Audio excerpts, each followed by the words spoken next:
नमस्कार बंधुगण सत्यम ओडिशा रे आपण मानकु स्वागत। आज हूँ 8 मई 2026 शुक्रवार। आसतु जानिबा आज दिनर पाणीपागर किछि गुरुत्वपूर्ण खबर। आज पाणीपाग रिपोर्ट अनुसार आज सारा राज्य में वर्षा हेबार संभावना रही एवं पाणीपाग विभाग द्वारा सतर्क सूचना जारी कर किछि स्थान में घंटा प्रति 40 ରୁ 50 किलोमीटर बेगर पवन बहिबार संभावना रही।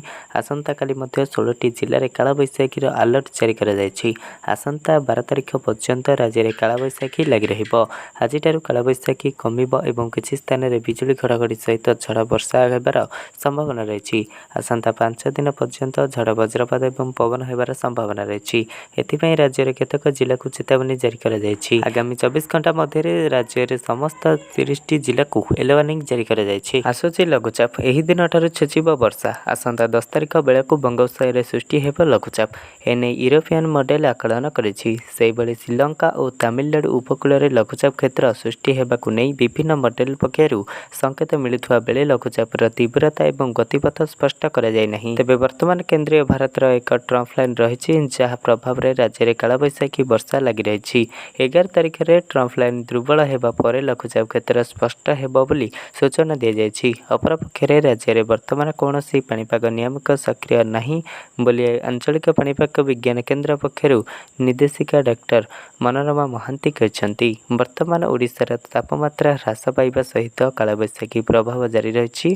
फल सारा राज्य में बिजुली एवं घड़घड़ी सहित वर्षार संभावना थिबा बेले किछि जिले में प्रबल वर्षा को नहीं सतर्क सूचना जारी कर आसंता 12 तारिख पर्यंत राज्य में यही स्थिति लगी रहिबो। गुरुवार मयूरभंज केन्दुझर बालेश्वर भद्रक जाजपुर केन्द्रापड़ा एवं कटक जगतसिंहपुर पुरी खोर्धा नयगढ़ गंजाम गजपति रायगढ़ कोरापुट और मालकानगिरी जिले में किछि स्थान हालुकार मध्यम धरणर वर्षा होता। एसहित यही सब अंचल घड़घड़ी बिजुली सहित घंटा प्रति 30 ରୁ 40 किलोमीटर बेगर पवन बोता। एहरी सहित बुधवार राज्य में तापमात्रा 40 डिग्री तले रही।